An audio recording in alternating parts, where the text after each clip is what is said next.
a ANS, Agência Nacional de Saúde, aprovou no final do mês passado o reajuste anual dos planos de saúde. O teto máximo é de 6,06%. Isso vai mexer no bolso de mais de 8 milhões e 600 mil beneficiários. Para a gente repercutir esse assunto aqui na nossa região, eu recebo aqui no SP Record o Dr. Elano Figueiredo, que é ex-diretor da Agência Nacional de Saúde e especialista em Direito da Saúde. Doutor, seja bem-vindo ao SP Record. Obrigado, boa noite, Pasquim. Doutor, vamos lá. Esse reajuste, apesar de, claro, ser bastante significativo, aí 6,06%, é menor do que o reajuste do ano passado. Sim, é um pouco menor. Ele veio dentro do previsível, mas o que chama a atenção, Pasquim, é uma distorção desse número. Porque os planos coletivos apresentam um reajuste na casa de 20%, enquanto o cálculo oficial que a ANS apresenta para os planos individuais é de 6,06%. Isso é que tem chamado mais atenção no setor de saúde privada. Doutor, o reajuste, ele acontece de imediato, ele é retroativo, como é que funciona?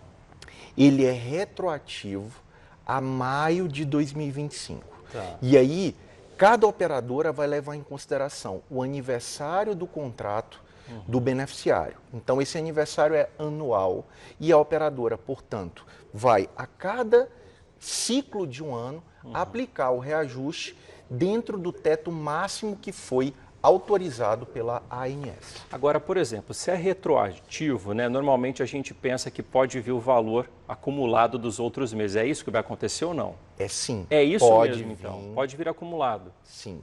E a operadora costuma parcelar esse valor exatamente porque o atraso na divulgação desse índice, que leva em conta a necessidade de um cálculo complexo, traz esse delay no tempo para a aplicação do reajuste. Então, para não pegar o consumidor de surpresa, que acaba pegando, mas pelo menos para diminuir o impacto, a operadora parcela isso para que ele pague ao longo das próximas mensalidades. Agora, o consumidor, ele é avisado disso, quem tem plano de saúde? Sim, o consumidor ele tem que ser comunicado pela operadora, até porque o que a ANS estabelece é um teto. Não significa dizer que todos os planos, é comum que todos utilizem esse número estabelecido pela ANS, mas alguns podem estabelecer um número menor que isso.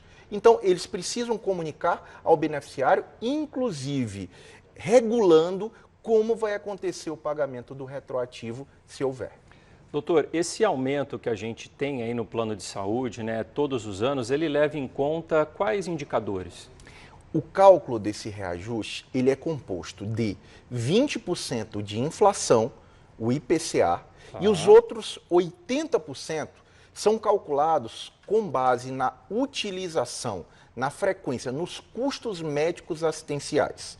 E chama a atenção, obviamente, que no momento pós-pandemia em que estamos, tem diminuído essa sinistralidade, a utilização, os planos conseguiram equilibrar a relação entre receitas e despesas e por isso que este número esse ano veio ainda menor do que o do ano passado. O senhor falou aí do caso da sinistralidade, Se a gente avaliar, por exemplo, aqui alguns números, caiu de 87% para 83%. Se a gente pensar, significa que os serviços eles estão sendo menos utilizados pelos conveniados? Preciso até dizer que no primeiro trimestre de 25 já caiu mais um pouquinho. Está em 79%, caiu dos 80%.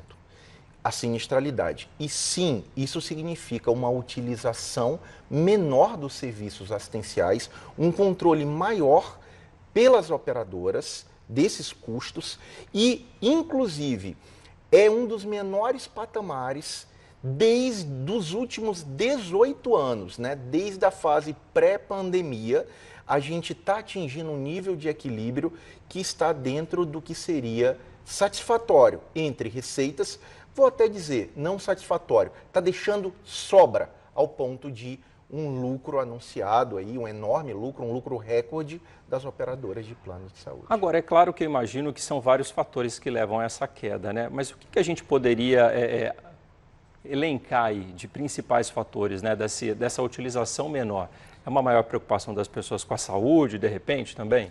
Eu diria que é um maior rigor na gestão dos custos. Tá.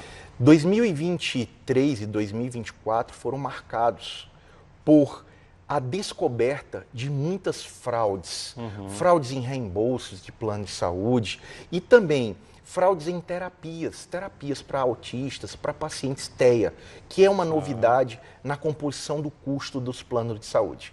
As operadoras estão conseguindo regular melhor, administrar melhor, tanto as fraudes, tanto que todo mundo está com mais dificuldade para conseguir o reembolso do seu plano de saúde, né? Porque as operadoras estão mais rigorosas.